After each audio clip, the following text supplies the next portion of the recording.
तर शेतकरी बांधवांनो, खूप साऱ्या शेतकरी बांधवांनी आता सोलरसाठी अर्ज केलेत आणि सोलरसाठी अर्ज केल्यानंतर कंपनी सिलेक्शन खूप साऱ्या जणांनी केलेलं आहे आणि कंपनी सिलेक्शन केल्यानंतर त्या शेतकऱ्याचा जॉईंट सर्वे करावा लागत असतो आणि जॉईंट सर्वे करण्यासाठी एक लाईनमन आणि शेतकरी आणि जो कंपनी तुम्ही निवडली आहे त्या कंपनीचा एक प्रतिनिधी असा तिघांचा मिळून एक जॉईंट सर्वे तिथे करावा लागत असतो आणि जॉईंट सर्वे करत असताना त्या वायरमन कडून शेतकऱ्याकडून पैशाची मागणी तिथे करत आहे. तर काही खूप साऱ्या कमेंट आल्या, काही ठिकाणी 1000 रुपये मागतात, तर काही ठिकाणी 2000 मागतात, तर काही ठिकाणी 3000, काही ठिकाणी 5000, अशा वेगवेगळ्या ठिकाणी वेगवेगळे रेट त्यांनी ठरवलेले आहेत. आता हे लाईनमन हे शेतकऱ्याकडून हे पैसे उकळतात, हे कितपत योग्य आहे?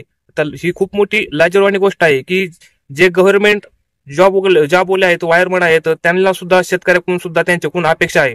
तर शेतकरी बांधव 100, 200, 1000 हे चहा पाण्याला हे देतात, परंतु ते जास्त तिथे मागणी करतात आणि हे शेतकऱ्यांनी दिले पाहिजे की नाही आणि याच्यासाठी कुठे तक्रार करता येते का, काय करता येते का, अशी संपूर्ण माहिती आपण या व्हिडिओमध्ये तुम्हाला सांगण्याचा नक्की प्रयत्न करणार आहे. जर तुम्ही आपल्या चॅनलवरती पहिल्यांदा जर आला असाल तर आपल्या चॅनलला नक्की सबस्क्राईब करा आणि व्हिडिओ मधली माहिती जर आवडली तर व्हिडिओला नक्की लाईक करा, चॅनलला सबस्क्राईब करा. तर शेतकरी बांधवांनो, जर तुम्हाला हे जे वायरमन असतील हे जर सर्वेच्या वेळेस जर पैसे मागे जर असतील तर तुम्ही अजिबात त्यांना पैसे दिले नाही पाहिजे.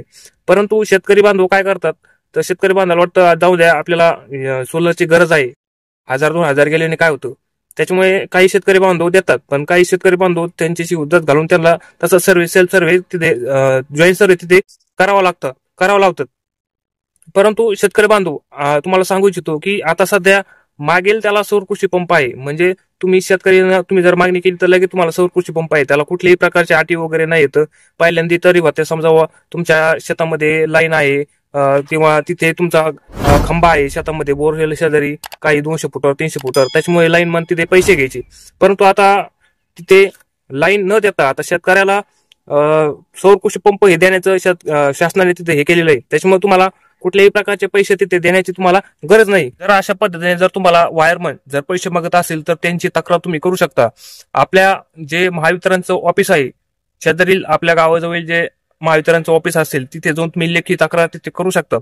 परंतु मला असं वाटतंय की त्या महावितरणच्या ऑफिसमध्ये तक्रार करून काही उपयोग नाही, कारण ते त्यांचेच बाप असतात, ते त्यांच्या सांभाळून घेतात.